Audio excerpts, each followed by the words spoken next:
dermatitis atópica. Ya, la primera manifestación de toda dermatitis o eczema va a ser siempre el prurito, y dependiendo de su tiempo de evolución, vamos a tener eczemas agudos, subagudos y eczemas crónicos. Dentro de los eczemas agudos tenemos el edema, las vasiculaciones, las ampollas y también la exudación. Ya, al ser eczemas agudos van a ser estos líquidos, por tanto su tratamiento va a ser por medio de fomentos, soluciones o también de lociones. Los eczemas subagudos van a ser lesiones descamativas y la descamación misma.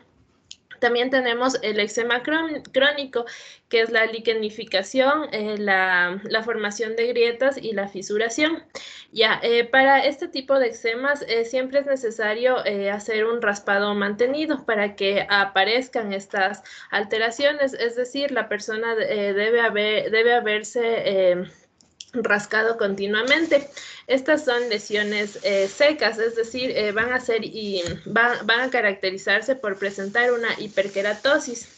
Y va a cursar con engrosamientos, endurecimientos, se van a acentuar los pliegues. Y el tratamiento para estas va a ser a base de cremas, de pomadas y también de ungüentos. Ya, este tipo de dermatosis van a ser las más frecuentes en ambos sexos y a cualquier edad. Entonces, los eczemas... Que te corte. El concepto de eczema lo diste. ¿Dónde está la fisiopatología del eczema? Sí, Doc, ya la vamos a dar, entrando en cada tipo de eczema. Ok, traten de ser ordenados, ¿no? Primero la definición, la etiología, la etiopatogenia, la clínica, ahí el diagnóstico y luego el tratamiento. Así tienen que presentar todos. Y les pido por favor que me prendan las cámaras todos. Al terminar la reunión voy a tomar lección a 3 personas. Sigue, por favor. Ya. Entonces, los eczemas los podemos clasificar en varios tipos. El eczema de contacto, que a la vez se clasifica en alérgico e irritativo.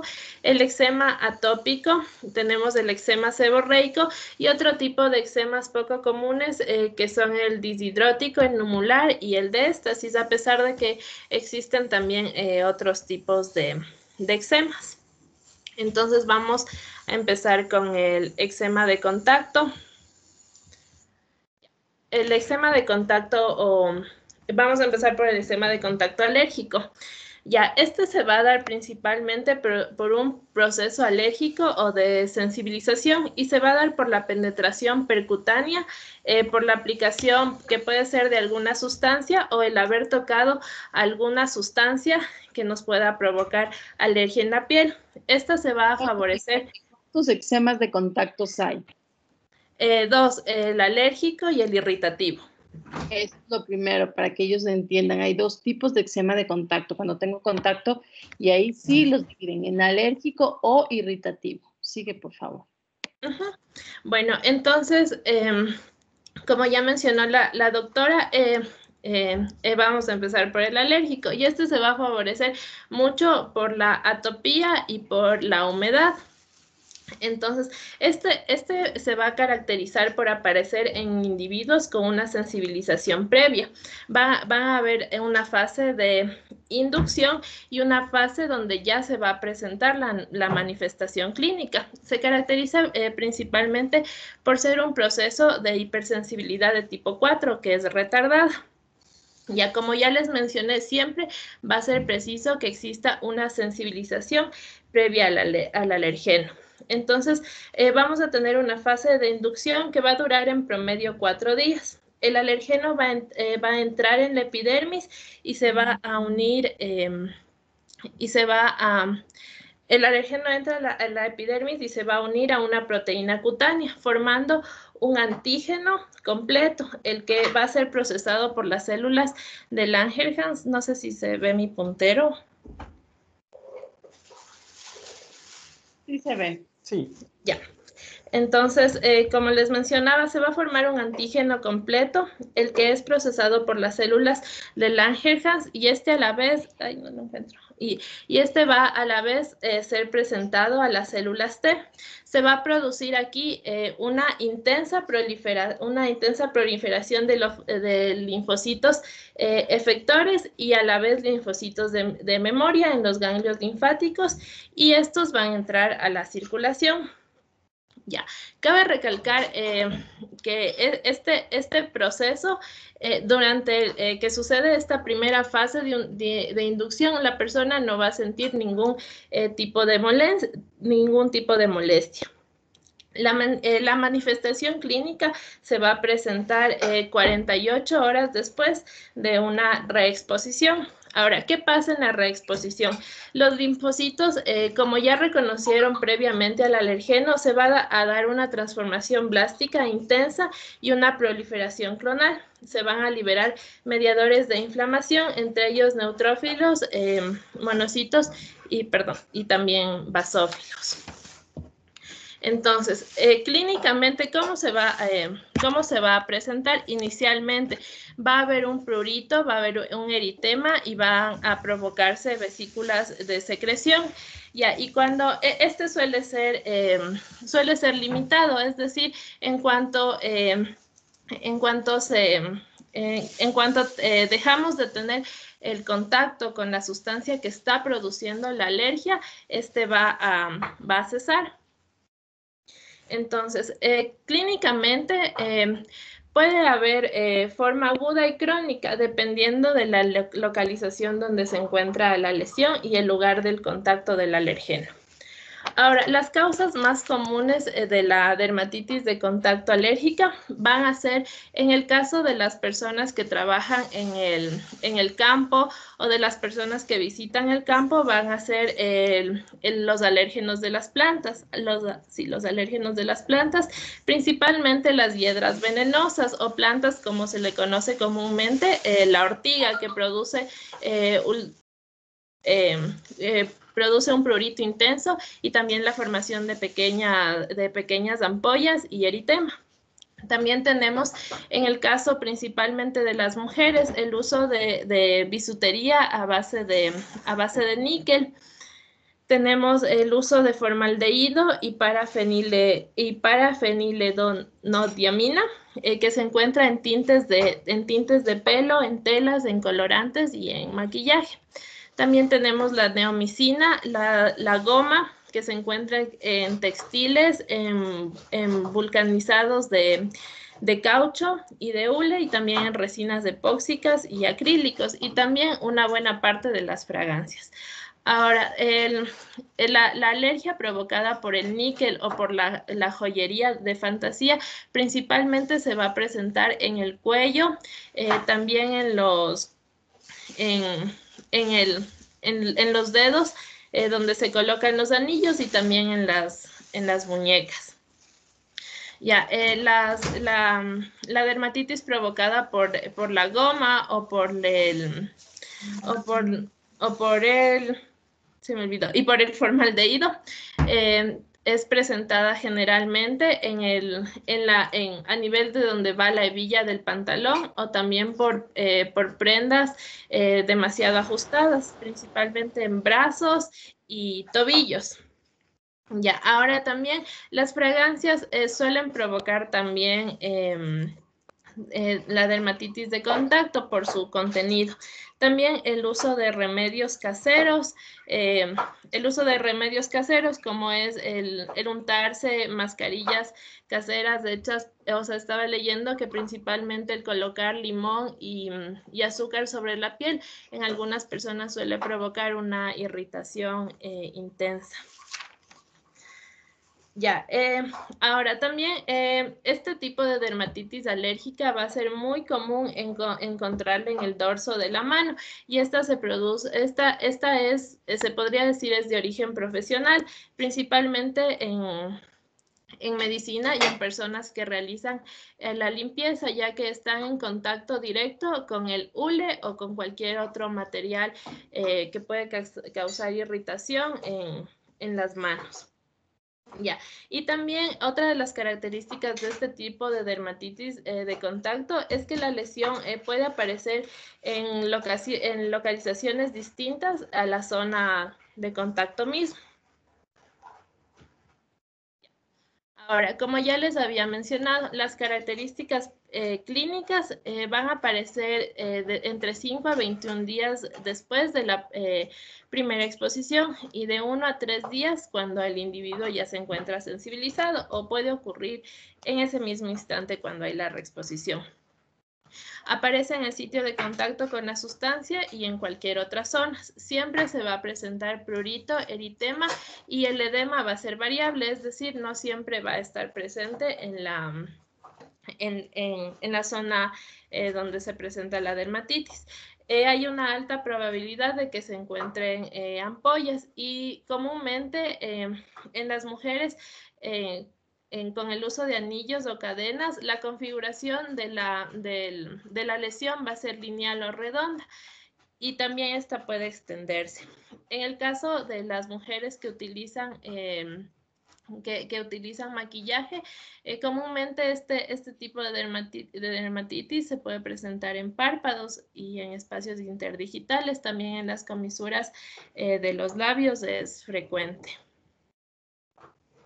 Entonces, como les había mencionado, tenemos el eczema alérgico. En este caso, en esta fotografía, tenemos por contacto con el cemento. Es muy parecida a la que provoca el contacto con el guante de hule. Tenemos el eczema alérgico por goma, contacto de guantes de goma, y también el eczema provocado por tintes. En este caso podemos ver que la oreja, al estar en contacto con esta sustancia, se irrita, provoca una irritación. Y aquí ya podemos ver que incluso hay una descamación de la lesión. Ahora, también, como les mencioné, algunas de las zonas donde la dermatitis por maquillaje afecta principalmente por maquillaje y mascarillas caseras. Tenemos en los pómulos, a nivel de los párpados y también en las comisuras de los labios. Ya. Cabe recalcar también que hay muchas personas, o sea, yo me he fijado que hay muchas personas que presentan esta dermatitis y sin embargo, supongo que no les causa un prurito intenso, una molestia intensa, entonces se siguen colocando sobre de esta el maquillaje continuamente. Entonces esto puede provocar una reacción de hipersensibilidad irreversible y dañar por completo la barrera cutánea. Ya, el uso de Perdón que me corte. Nunca puede pasar eso, no es irreversible, no es irreversible, es reversible. ¿Se hace un eczema crónico? Sí. Y obviamente aquí va a haber una hiperkeratosis, hay liquenificación, pero jamás que sea irreversible. ¿Ok? Si sigue con el alergeno va a ser crónico, pero no es que queda dañada la piel o perdió la indemnidad para toda la vida. Eso se puede recuperar, ¿ok?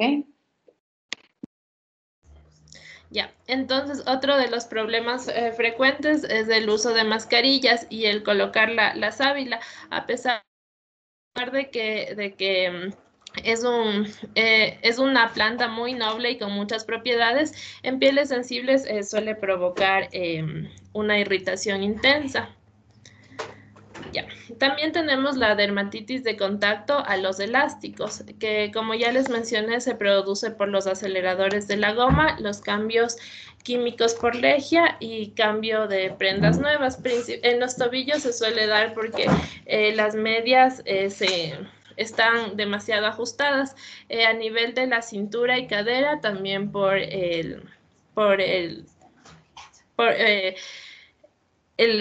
la goma no se estira muy fácilmente. Entonces, toda prenda que tiene elástico puede provocar este tipo de irritaciones. Entonces aquí tenemos algunos ejemplos. En niños también va a ser frecuente la pañalitis por el contacto directo con el pañal y también por el elástico de este. El diagnóstico. El diagnóstico para este tipo de dermatitis primero va a realizar una historia clínica detallada, es decir, preguntarle al paciente normalmente con qué prendas o con qué tipo con qué tipo de cosas ha estado en contacto para saber qué es lo que está provocando la irritación. También se puede hacer pruebas epicutáneas de contacto. Estas se realizan cuando se resuelven ya las lesiones, es decir, cuando estas ya han cesado. Y aquí se van a aplicar parches, como se puede ver aquí, se aplican parches con alergenos sobre la piel. Estas se van a dejar en contacto alrededor de 48 horas y se lee después de estas 48, de entre 48 y 96 horas. Y esta se va a medir por su intensidad. Puede ser negativa, positiva débil cuando se presenta un eritema, positiva fuerte cuando hay pápulas y lesiones y positiva extrema cuando ya la persona presenta alergias. Ya, también se puede realizar una biopsia para excluir otras enfermedades cuando esta ya se vuelve crónica.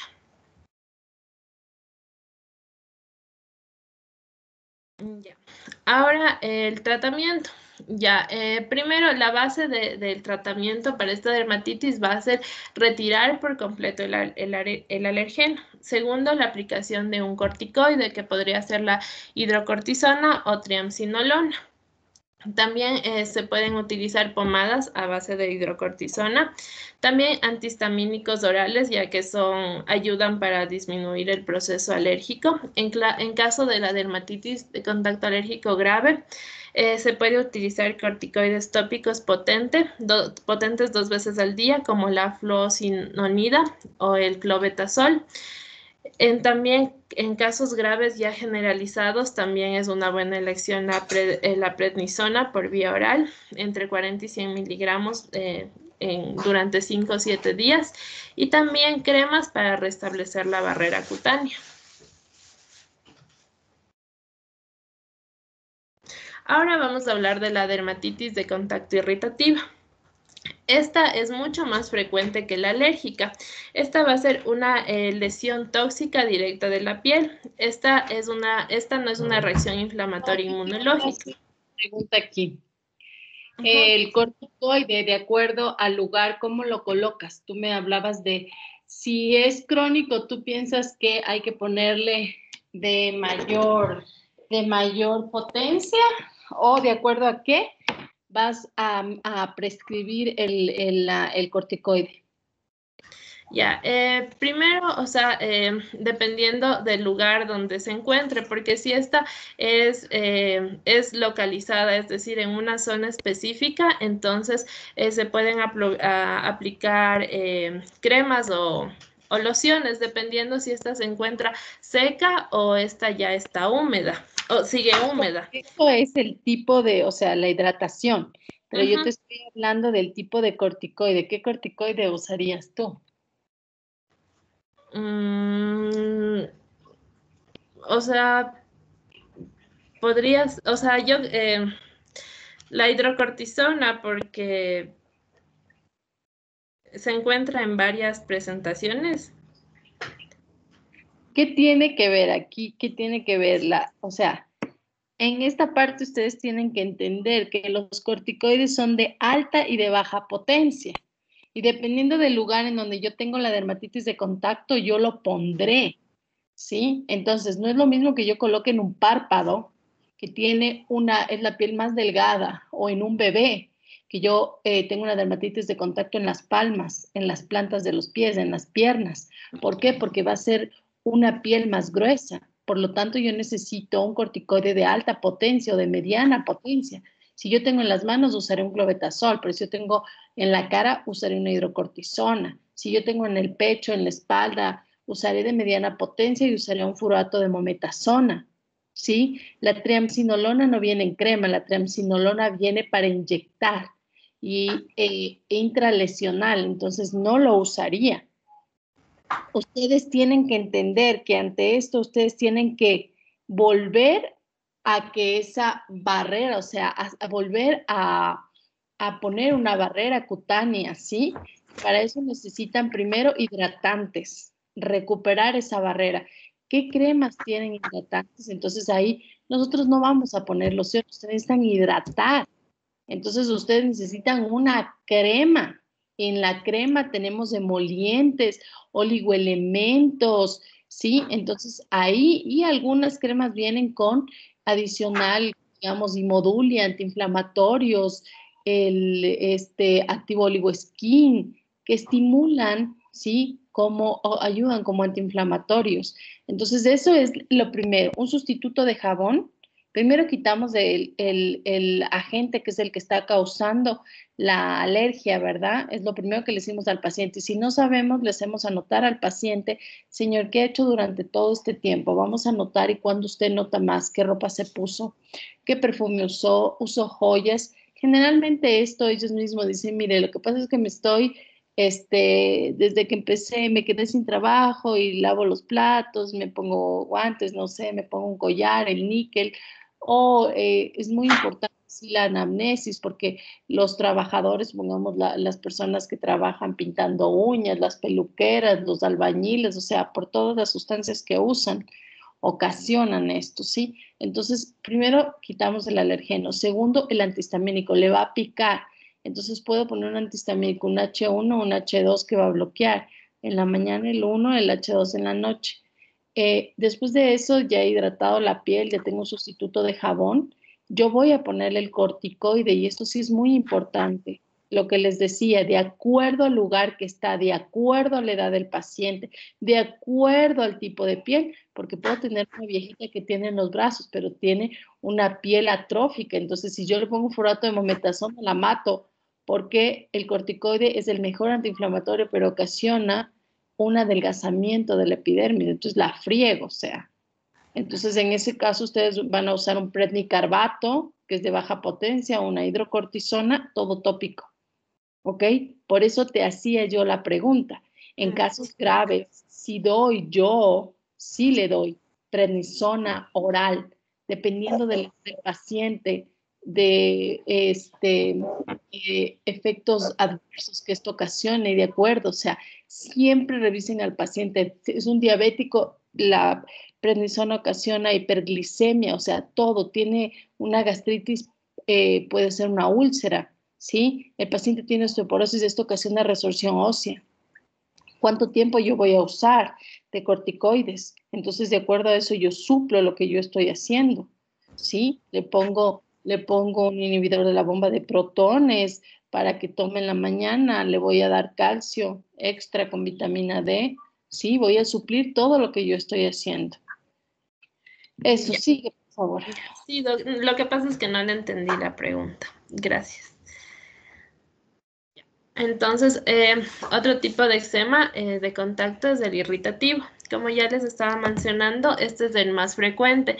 Esta va a ser una lesión tóxica directa de la piel por contacto con agentes externos. Esta no va a ser una reacción inflamatoria inmunológica, pero sí puede dañar la barrera cutánea. Y esta puede ocurrir al primer contacto con el agente y su característica principal es que va a afectar solo a la zona de contacto. Ya, esto se va a caracterizar porque principalmente se va a presentar en las palmas de las manos, a diferencia de la alérgica que se presentaba más comúnmente en el dorso de las manos. Ya, los agentes que pueden causar este tipo de irritación van a ser jabones, detergentes, disolventes, la fricción misma, el calor y el frío. Ya. Un ejemplo típico siempre es la dermatitis de las manos de las amas de casa. Entonces, las características clínicas van a ser el escozor inmediato, el prurito como en cualquier eczema, el eritema, el edema y la formación de ampollas y ulceraciones. Puede haber un daño acumulativo tras días o semanas de estar en una exposición constante a lo que está produciendo el daño de la barrera cutánea. Ya, cuando se finaliza la exposición, no suele haber, no hay siempre nuevas lesiones. Es decir, esta se limita.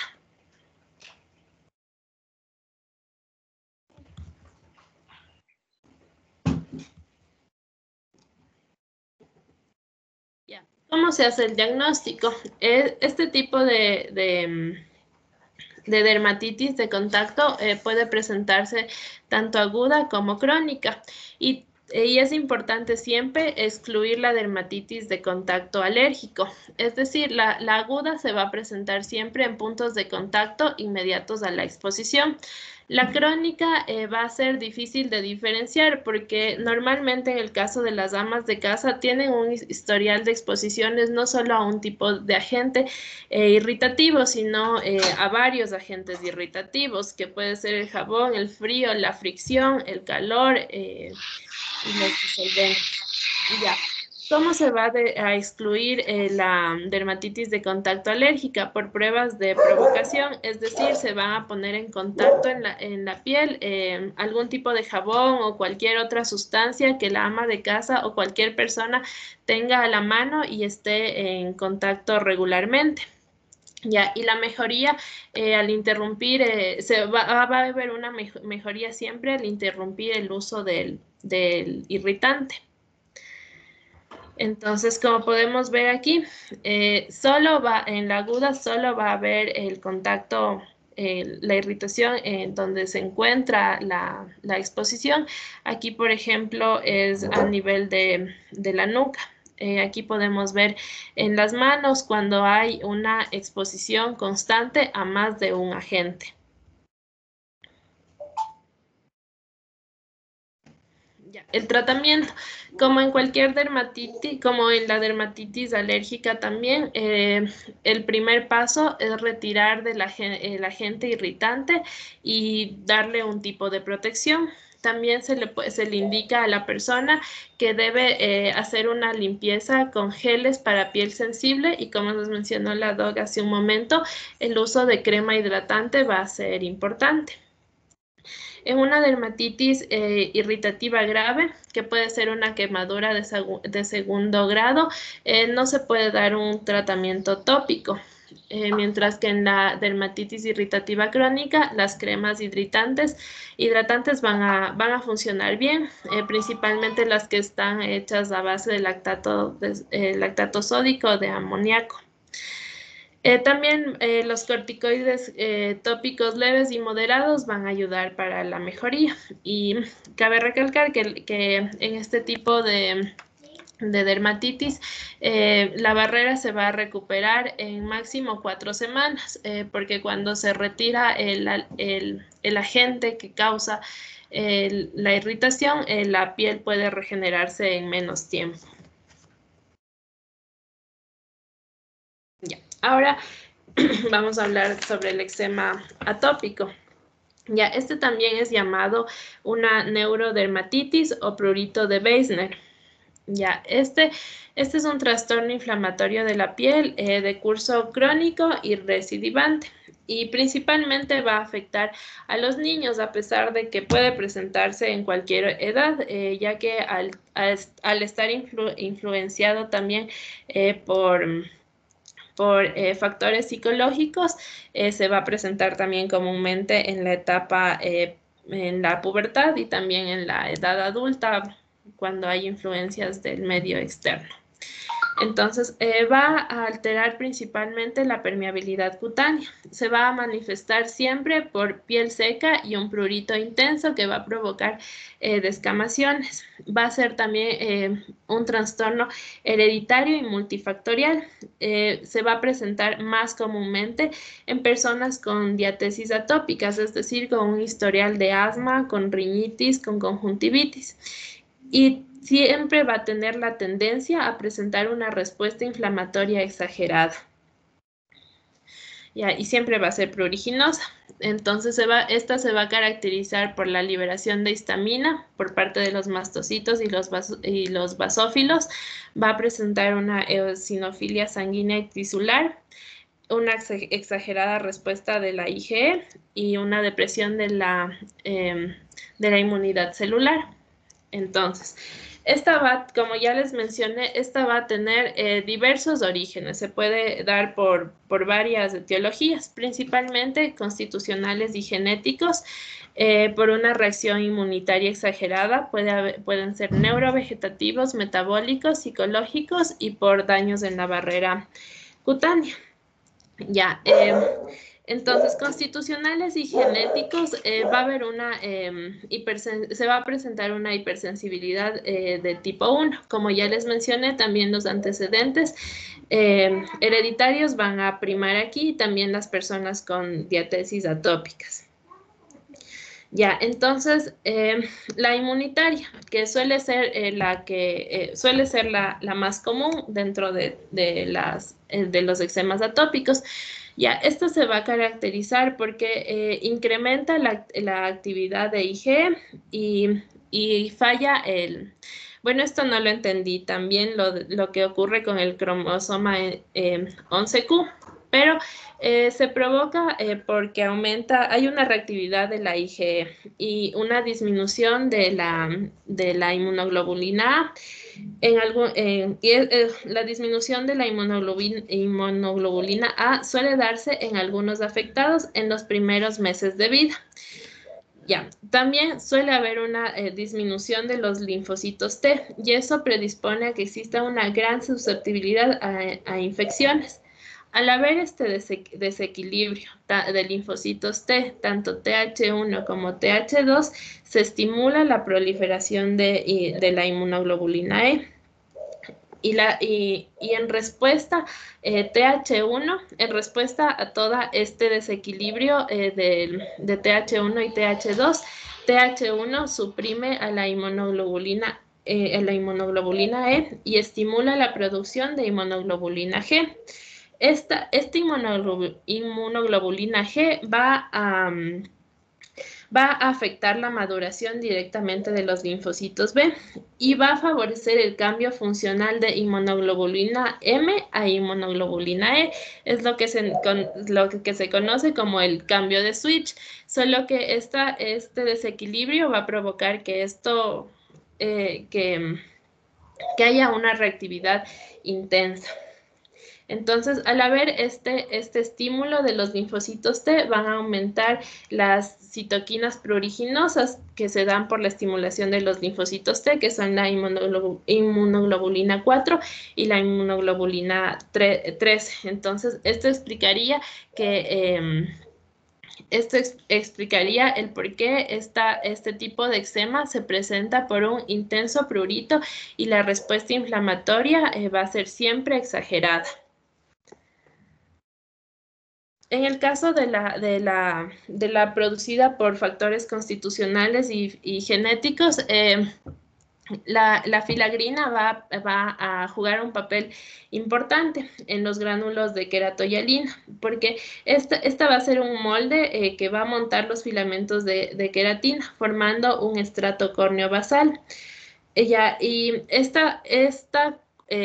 Cuando se desequilibra se va a provocar una mutación de genes que la van a codificar y estas aumentan el riesgo de desembocar en una respuesta inflamatoria generalizada que podría comprometer a más órganos aparte de la barrera cutánea. Aquí te voy a cortar un poquito ya. En lo que es la etiopatogenia, ¿me escuchan? Sí, doc. Ya, en lo que es la etiopatogenia, todo lo que tú decías está bien, ¿no? Es un trastorno que es heterogéneo porque tiene múltiples factores, ¿sí? En esos hay una disfunción de la barrera epitelial. Aquí hay un defecto en la filagrina, ¿verdad? Hay afectaciones genéticas y epigenéticas que son muy importantes y por eso hacen que haya una activación del sistema inmunológico muy rápido. Agentes ambientales como el vivir en lugares muy secos, igual ocasionan que la piel sea más seca y que haya menos grasa y haya una disrupción de la barrera cutánea y defectos inmunológicos. Cuando hablamos del 70, más o menos entre el 70 y el 80% de los pacientes tienen una historia familiar de atopia. No necesariamente tiene que ser una dermatitis atópica. Denme un segundo que le voy a cerrar la puerta a Miguel.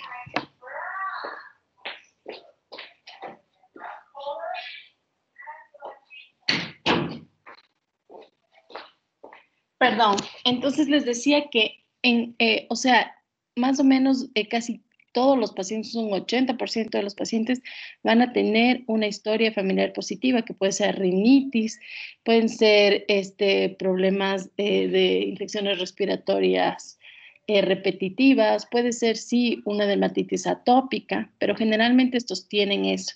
Ellos también tienen una actividad aumentada. Cuando tú hablabas de, hay un gen, sí, que es el que promueve la síntesis de la interleuquina, la 4 y la 13. Entonces, esto lo que hace es que hay un aumento, ¿sí?, de esta respuesta alérgica. Y también ellos tienen el defecto en este gen, el SPINK5. Este es el que codifica la síntesis de la proteína, la LET-T, ¿sí?, que esta es la que tiene la actividad inhibidora de las proteasas que utilizan algunas bacterias o algunos alergenos. Entonces, ¿qué es lo que ocasiona? Esto produce lesiones inflamatorias a nivel de la barrera cutánea, hace que los pacientes sean más susceptibles al ataque de estos. Es por eso que hay más reacción, ¿sí? Igual hay una respuesta humoral y celular que va a estar alterada, ¿sí? Esto facilita que haya una reacción a los antígenos ambientales, el polvo, el polen, ¿sí? Porque aquí hay un aumento de la expresión de las células de Langerhans y esto hace que se activen las células T y haya una liberación de IgE. Por eso cuando nosotros le medimos al paciente va a tener un incremento de la IgE sérica, ¿sí? Y obviamente aquí va a haber alteración de las subpoblaciones linfocitarias. Hay alteraciones inmunológicas y también aquí, ¿quiénes van a ser los predominantes? Los eosinófilos, ¿ok? De manera crónica. Entonces, en este paciente, ¿yo qué pediría? Pediría IgE en sangre para determinar, y claro, me va a salir 1000, 1200, 500, y eosinófilos que obviamente una biometría nosotros lo podríamos ver.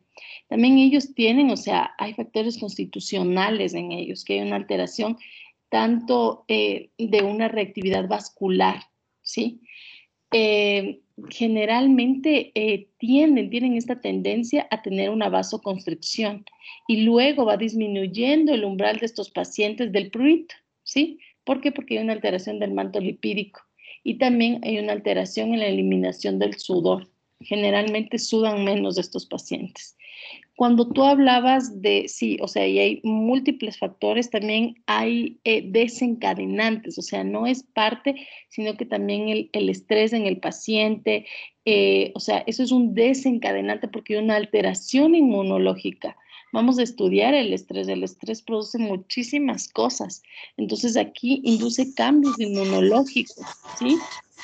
Alimentos que también aquí tienen que ver como el huevo, la leche, el trigo, la soya, todo eso estimula también. Y los aeroalergenos que yo les decía, o sea, pero es que doctora, no le doy de comer al niño, pero es que doctora, no se le pone lanas, pero el ácaro del polvo, o sea, lugares que viven en maleza, el epitelio de animales, los perritos, los gatos, hongos, todo eso son alergenos, ¿sí? Que estimulan o limpiadores, o sea, algo que yo siempre cambio de una en un paciente es el jabón, porque ellos buscan, no, es que le pongo Protex. Yo el Protex me parece excelente, pero para una piel normal, o sea, pero para nosotros, no, o sea, una piel atópica los mata.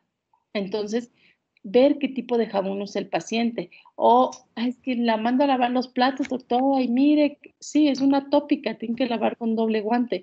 Jabones, detergentes irrita la ropa de lana, la fibra sintética, el agua caliente. ¿Por qué? Porque pierde, se seca más la piel con el agua caliente. Climas, las temperaturas extremas, o bien vivir en la sierra, en un lugar que sea muy seco, excesivamente seco, o un lugar muy húmedo, hace, ¿sí?, que esto se exacerbe. Entonces, no sé si ahí sigue, no sé si está bien explicado esta parte, es muy importante que ustedes sepan la etiología, al rato que ustedes conocen la etiología va a ser muy fácil el diagnóstico y poder dar un tratamiento adecuado porque ustedes saben a qué o sea, a quién van a tratar. La gente lo confunde con hongos. A mí me mandan todos diagnóstico de micosis, micosis, micosis, y no es ninguna micosis, ¿sí? Puedes continuar.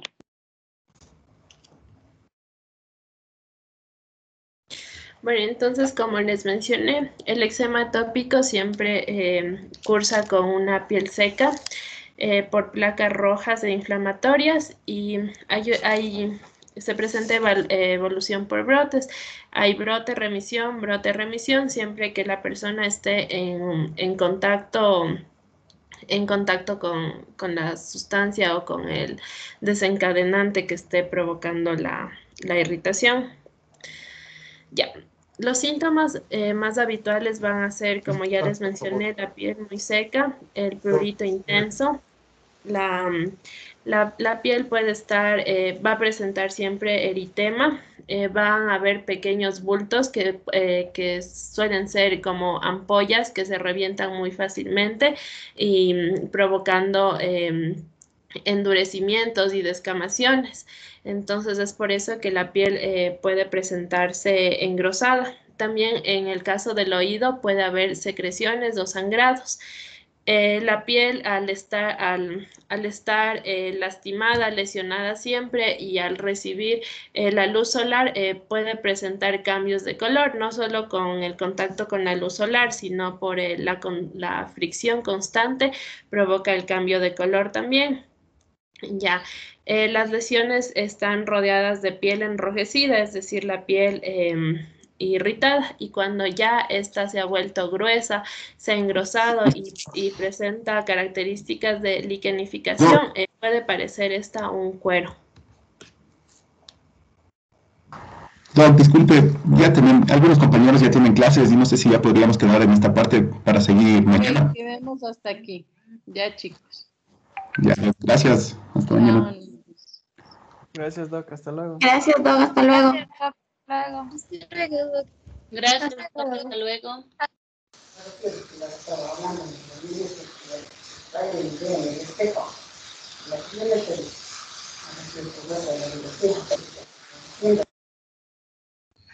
Cuando se vaya,